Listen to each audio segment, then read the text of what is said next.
was gonna I'll look spill. out the window, be all artsy. You want to be host? Too much pressure. Okay.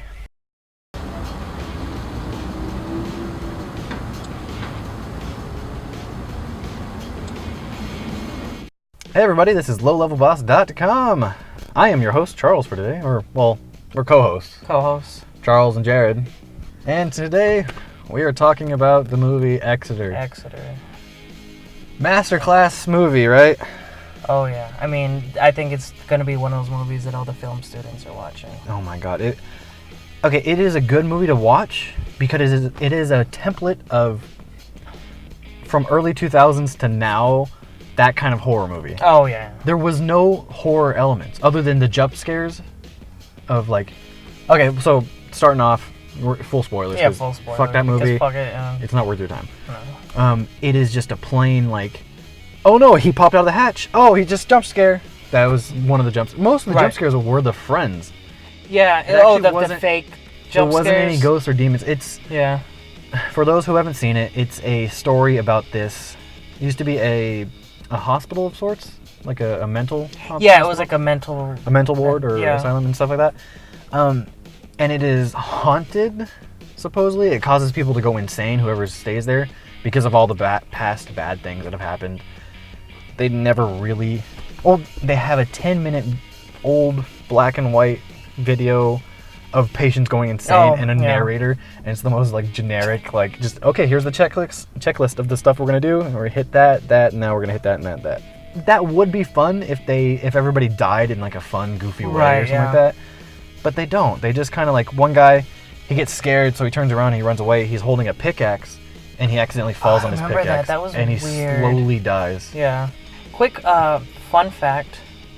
Most of the time, if someone tells you that this old abandoned building is an asylum, it's usually not true. Yeah. In fact, most... They're just trying to sell you something, yeah, basically. No. The most, like, around the corner around here, there's one. Oh, yeah, we actually filmed there once. Yeah. I doubt it was an asylum. So what happens, one of the kids gets possessed after this big party. He's the one on the cover, and I thought it was a girl that was on the cover. Yeah, he's a long-haired, like, you know... What would he be, like a skater, surfer kid? Yeah, skater. So that along those skater surfer. Yeah, and he's trying to hang with the older kids and stuff like that.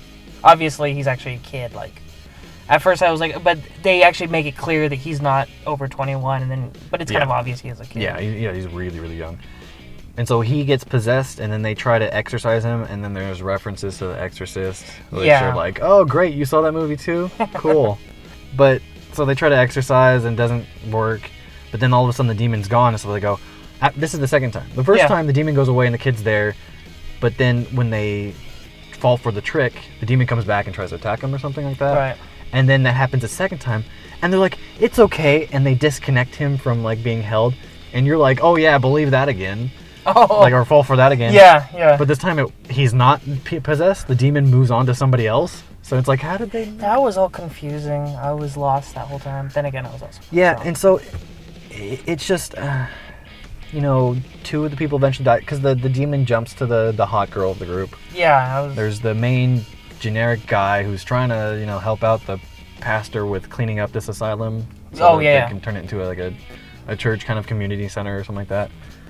And then there's the girl, the lead girl. Don't remember anybody's names. No, I barely remember their faces. And so it's like people start dying off, and it's like, oh, she's not gonna die. This movie is hitting all those beats of she's not gonna die.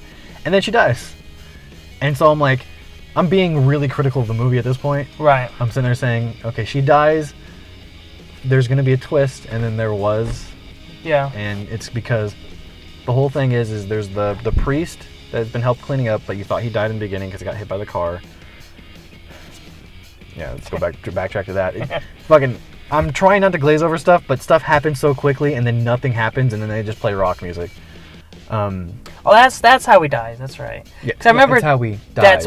That's how I thought. I don't remember him dying the first time. I don't remember what happened, but now I remember. Yeah, and so he comes back and he doesn't start killing anybody, but that's when he scares the one guy who falls on the pickaxe, and so everybody else starts dying, and then she dies, but then it turns out she's a demon, sort of, or she's possessed by the demon because she can't. This is where it gets fucking confusing. Yeah. She came back to trick the main character into killing the priest who was her father. Right. Because the father left her and her mother. I think it was Right. fucking like that. It was quick. Wait, is she the one that instigated the whole beginning part where they're doing the light is the feather, thick as a board thing? Except for that's technically where the kid first gets possessed. Yeah. Oh yeah, that's how the possession started. They Was she the accidentally one do a that does ritual. Like, is it like she did it on purpose? Oh, I don't Seems know. like it was someone else that instigated that. I don't remember it. Yeah. In a smart way, she would have instigated it, but it was either her or the other girl. So either way, it didn't matter because we didn't make that connection later on. Go, oh, that's why. She's just like, I'm a demon, and then they lock her up and then burn her. And then there's that shot. It looks like it's from Transformers where him and the kid are the only ones left. Are sitting on the trunk of the car, or not trunk, but the hood of the car, just looking at the asylum as it burns. Okay, your friends are dead. I know. There's a lot of connections back to you as to what happened. Right. And they're just like, okay, and it's just, oh no, he's just like, the little kid's like, better not tell my mom and dad about this. In black, and then fucking rock music and credits. Yeah. That's the fucking movie. It doesn't even make sense with the priest. When he does come back. Like, they don't, like kind of slowly figure it out. All of a sudden, he's just there, and he's a badass, and he's, like, yeah. And he's, I don't even remember what he did. I don't remember. Was he trying to kill her? It seems like we thought he was the villain at some point. I guess? Then again, like I said, I barely remember it, because it was just... Oh, that's right, because they were trying to make it seem like he was the one that tortured people, and maybe he did. It's never really clarified. Yeah. Yeah, there was no reason for him to fake die the first time. He should have just kind of showed up, show him coming there a little bit, and then later on he's just there, and so they think, oh, he's just here. Right. Not I don't know. There's just key elements that are in there that it doesn't make sense. The whole movie doesn't make sense. Like, oh, why are they leaving the kid there? Why are they falling for the trick again? Right. And then they get all trapped in the asylum. That's why they can't leave. But that's right. That was random. They just all the doors locked and oh, we can't get out. Yeah, the demon. Somebody made a joke about why don't you just open a window? Well, because they went to the windows, they couldn't open the windows. Oh, okay. The windows were fucking thin. That's right. Yeah. Wood, and they had big, heavy objects. Yeah. They could have thrown it through the window. Yeah. If they tried and then it just bounced off, it's like, oh, we're trapped here by other means. We just can't get out. They could have established that. But as the audience, you're sitting there going, just break the window. All the little windows are actually broken. It's just the wooden thing, which is really weak. You can just throw something through it. I think that's been done well before, because you can do that. You gotta go. You gotta not show the windows so much, or the windows they show are on the second story. Well, I mean, it was done well. Should I name the movie? Yeah. I don't know.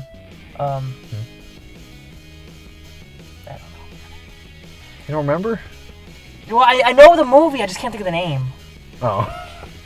It's the name of the movie is the name of the paranormal investigation show in the movie. Great. It was a really great addition to that. But no, yeah, why do you have to set it in that kind of location? I'm sure, because this seemed like a really higher budget movie, or low budget, kind of maybe straight to DVD. Right, but it had enough something there. Money to have a location and name actors. Why not go to somewhere where there is not those kind of windows? Or if there are the windows, establish that it's way too high up, and they open it, but they can't. Right, they don't want to jump out. Yeah, exactly. The person gets afraid, and then everybody gets kind of afraid of doing it, and they go, okay, we can't do it. Then you can just call them pansies, but right. You don't want to jump out of even a 2-story window. Yeah, there was no reason for anything to happen like that. And then the guy. The best part of the movie, because there's this redneck guy that comes up. He's like, what are you kids doing here? Because they're still there in the morning after the party. And he's got a gun, and they're like, well, you can't stop us. And then he shoots the ground because he's badass or whatever. And then he hears the kid upstairs that's tied up. And he goes to get him, and then I think he gets attacked by him. Oh, the kid turns his neck around. Oh, yeah. And then... Oh, the whole time he's wearing a really shitty wig, and we're just like, look at that wig. Yeah, I remember and that. Like, I remember the wig. Why is he wearing that wig? And then the kid snaps his neck, but his head's all the way turned around, and he's walking out of the the room. Yeah. Falls on his gun and it blows up his head. I'm like, that's why he had the wig.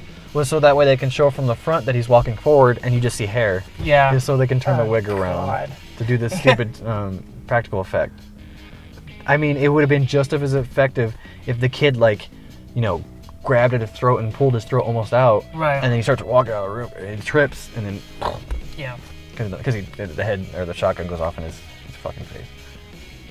Even though, why was he there? Was it to create the tension that they might get caught? I don't know. Just one of those things they had to add. It's the cool... This may have been filler. Oh, okay, so the whole thing's filler. Yeah. The whole thing's generic. You got your main character, who's generic guy who's trying to, do good, and look at this girl, I want to get her phone number, blah, blah, blah. Then you have love interest girl who is, hey, I'm going to give him my phone number eventually. Turns out to be a bad guy. Twist, well, whatever. Right. Then you have the couple where the guy's the jock, and he's dating the hot girl, who's just like this fun-loving, she likes to party. And then, I forgot about the stoner guy. He died. Oh, how did he die? Yeah, the guy that was always passed out, and then... But I don't know. Oh, he gets attacked by the demon, gets his tongue ripped out, and then he dies. There's not a memorable death in this movie, and that's the issue. If they were all like, oh, wow, it'd just be like a gore fest. It's not even horror or anything like that. But his character, that stoner guy, they wrote, because he passed out and they glued Cheetos and stuff to his back, and so he's like eating Cheetos. And they're funny. That's a funny moment. Like, you can use that as a comic relief and stuff. But they wrote on his back, I heart fat cock. And so whenever there was this really intense scene, his back would kind of be in frame, and you just see that and you're taken out. And you can't get into it. Right. You're just like, okay, funny character. But then it's him, and then it's the little kid that gets possessed.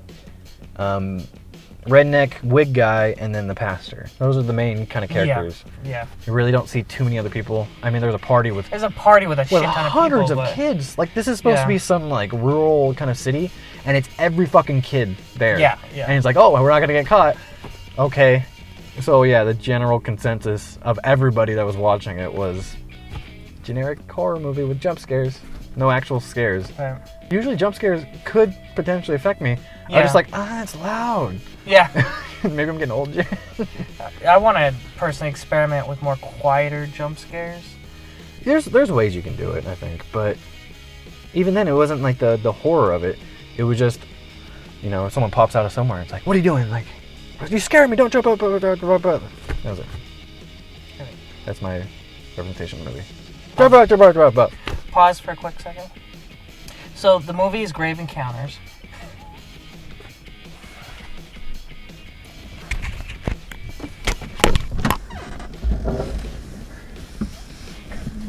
Stuck in an asylum, and are